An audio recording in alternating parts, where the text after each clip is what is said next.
Bună ziua! Eu văd robotica în 15-20 de ani cu un rol foarte important în medicină și în operații. Mi-ar face mare plăcere să contribui la inventarea și construcția roboților cu rol chirurgical, cu rol de a printa și de a schimba diferite organe, de a putea să opereze singur și de a înlocui anumite organe sau de a printa diferite oase sau părți ale corpului uman. Bună ziua!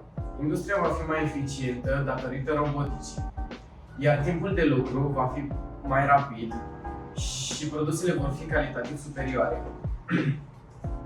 Peste 50 ani văd roboții capabili să proiecteze ansambluri, circuite și cablaje electronice și electrice.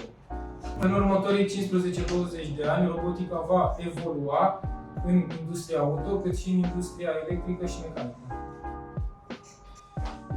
În opinia mea, roboții pot îmbunătăți calitatea vieții, precum ajutorul oferit persoanelor cu dizabilități. Bună ziua! În cadrul echipei de robotică am dobândit una dintre cele mai importante calități, acestea fiind comunicarea cu ai mei colegi și comunitatea locală. Bună ziua! Eu sunt pasionat de partea de design 3D, iar robotica mi-a oferit ocazia să-mi dezvolt creativitatea în acest sens.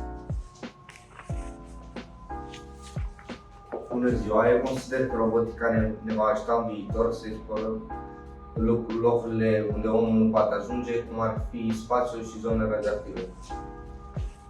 Bună ziua, sunt elev în clasa 9 și mă bucur că am fost acceptat în anul acesta în echipa Aircast.